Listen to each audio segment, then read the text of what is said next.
Good afternoon students. आज हम लोग क्लास 12th की हिंदी के पार्ट 3 में फणेश्वर नाथ रेण द्वारा रचित पहलवान की ढोलक नामक पाठ के अवशेष प्रश्नों का अध्ययन करेंगे। तो आइए हम इस पार्ट में पाठ के 5वें और इस पार्ट के पहले प्रश्न को देखते हैं। देखिए, ढोलक की आवाज़ पर पूरे गांव का क्या असर होता था। ढोलक की आवाज़ का पूरे गांव पर क्या असर होता था। आपने देखा कि पूरा गांव हैजा और महामारी की चपेट से युक्त है और यहाँ पर केवल उस गांव में पहलवान ही है जो शाम के समय अपनी ढोलक को बजाता था। तो उसका पूरे गांव पर क्या असर होता था, ये हमें देखना है। तो इसका उत्तर हम लोग देख लेते हैं। देखिए, ढोलक की आवाज़ से रात की विभीषिका और सन्नाटा कम हो जाता था तथा महामारी से पीड़ित लोगों के नसों में बिजली सी दौड़ जाती थी। उनकी आंखों के सामने दंगल का दृश्य उपस्थित हो जाता था। ऐसा प्रतीत होता था कि जैसे वो किसी दंगल को देखने के लिए बैठे हुए हैं और वे अपनी पीड़ा भूलकर प्रसन्न हो जाते थे। इस प्रकार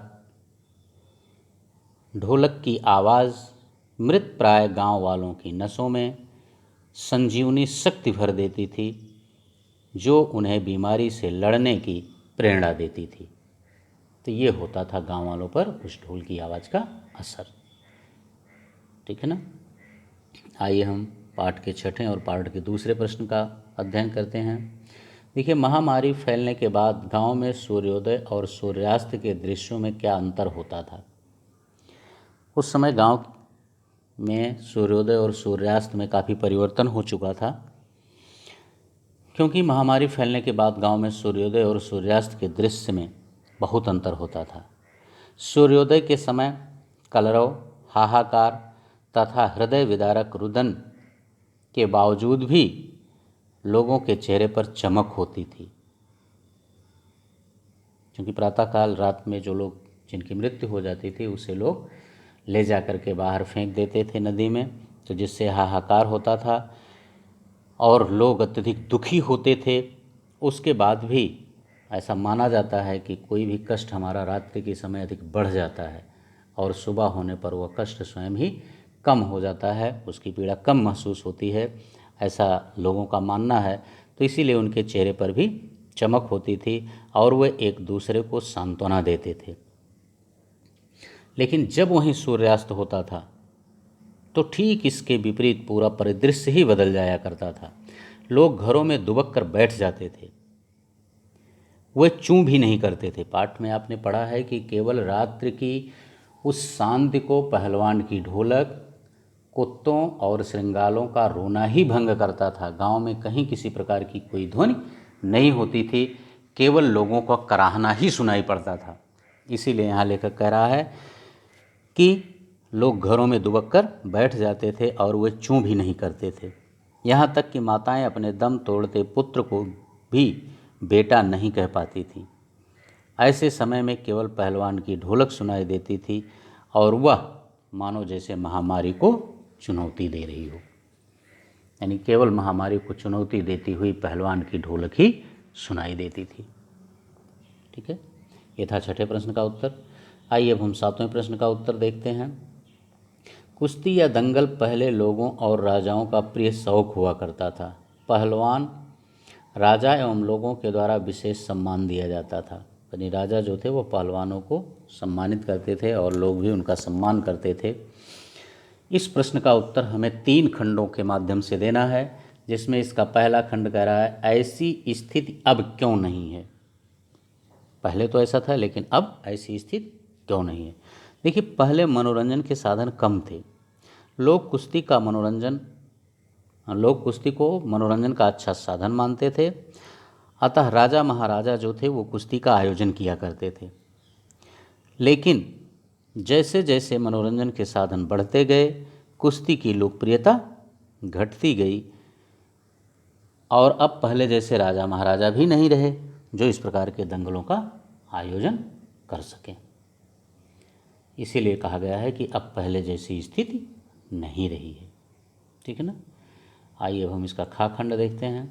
इसकी जगह अब किन खेलों ने ले ली है?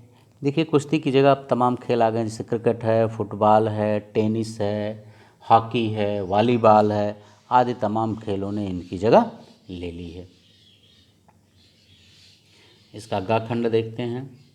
कुश्ती को फिर से लोकप्रिय बनाने के लिए क्या क्या कार्य किए जा सकते हैं? देखिए, कुश्ती को लोकप्रिय बनाने के लिए पुनः कुश्ती के दंगलों का आयोजन किया जाए, पहलवानों को भी उचित प्रशिक्षण दिया जाए, उनके खान पान का उचित ख्याल रखा जाए, खिलाड़ियों को उचित धनराशि दी जाए। जैसे आप देखते हैं cricket, football, tennis, volleyball, hockey आदि के खिलाड़ी एक निश्चित पैसा प्राप्त करते हैं अपने खेलों के माध्यम से, तो उसी तरह से कुश्ती के खिलाड़ियों को भी एक उचित धनराशि दी जाए। और यदि वो नौकरी करना चाहें तो उनको नौकरी में वरीयता दिया जाए। कुश्ती के दंगलों का मीडिया पर अधिक से अधिक प्रचार व प्रसार किया जाए। तो इस प्रकार ऐसा करके हम इस कुश्ती को फिर से लोकप्रिय बना सकते हैं। ठीक है, तो उम्मीद है कि ये 7वां प्रश्न का उत्तर भी आप लोगों की समझ में आ गया होगा, आपको कोई प्रॉब्लम नहीं होनी चाहिए। यदि इस वीडियो चैनल को आपने अब तक सब्सक्राइब नहीं किया है तो इस चैनल को सब्सक्राइब अवश्य कर लें, इसे अधिक से अधिक शेयर करें और लाइक करना ना भूलें, बेल आइकन दबा दें, जिससे कि कोई नया वीडियो अपलोड किया जाए तो उसका नोटिफिकेशन आपके पास पहुंचता रहे और आपके अध्ययन की तीव्रता निरंतर बनी रहे। आइए अब हम इस पाठ का 8वां प्रश्न देखते हैं। आशय स्पष्ट करें। आकाश से टूटकर यदि कोई भावुक तारा पृथ्वी पर जाना भी चाहता तो उसकी ज्योति और शक्ति रास्ते में ही शेष हो जाती थी। अन्य तारे उसकी भावुकता अथवा असफलता पर खिलखिलाकर हंस पड़ते थे। इसका आपको आशय स्पष्ट करना है। देखिए, इस पंक्ति के माध्यम से लेखक लोगों के असहनीय दुख को व्यक्त करता है। तारे के माध्यम से लेखक बताना चाहता है कि अकाल और महामारी से दुखी गांव वालों की पीड़ा दूर करने वाला कोई नहीं था। प्रकृति भी गांव वालों के दुख से दुखी थी और यदि आकाश से टूटकर कोई भावुक तारा पृथ्वी पर आना भी चाहता तो उसका प्रकाश व शक्ति रास्ते में ही समाप्त हो जाती थी।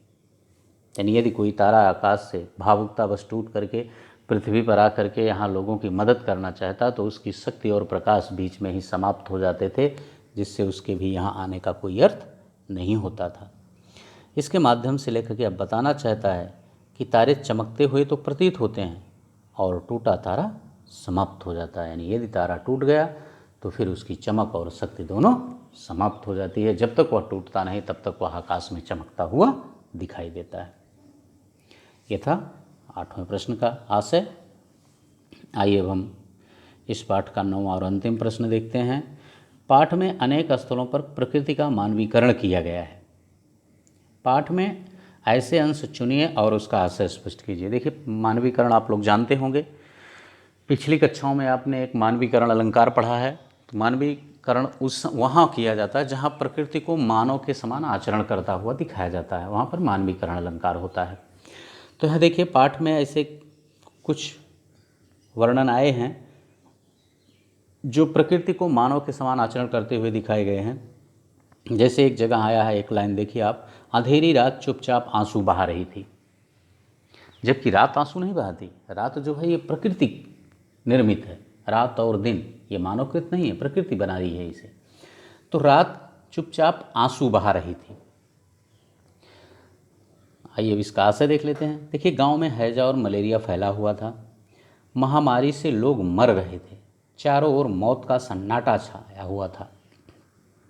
ऐसे में रात में जो ओस की बूंदें गिर रही थी, उस ओस की बूंद के माध्यम से लेखक ऐसा मानता है कि जैसे रात जो है वह आंसू बहा रही हो, रात रुदन कर रही हो लोगों के दुख को देखकर। अभी ऊपर भी आपने पढ़ा है कि लोगों के दुख से प्रकृति भी दुखी थी। तो प्रकृति दुखी थी तो मानो वह प्रकृति जो है रात में ओस के माध्यम से ही रुदन कर रही हो, रो रही हो लोगों के कष्ट को देख करके। तो यहाँ पर मानवीकरण है, ठीक है ना। दूसरा उदाहरण यहाँ आप देखिए, इसी में आपके प्रश्न में ही है, ये 8वें प्रश्न में देखिए, अन्य तारे उसकी भावुकता अथवा असफलता पर खिलखिलाकर हंस पड़ते थे। तारे हंसते नहीं हैं, केवल वो टिमटिमाते हैं। ठीक है ना। लेकिन यहाँ पर तारों को हंसता हुआ दिखा करके इनका मानवीकरण किया गया है, और यहाँ तारों को मजाक उड़ाते हुए भी दिखाया गया है कि जैसे अन्य तारे जो हैं उसका मजाक उड़ाते हुए प्रतीत हो रहे हैं। ठीक है बच्चों, तो ये पहलवान की ढोलक नामक पाठ आज समाप्त हो जाता है। अब नेक्स्ट पार्ट में हम पुनः नेक्स्ट चैप्टर लेकर आपके समक्ष पुनः उपस्थित होंगे। बस इस पार्ट में इतना ही। Okay, thank you.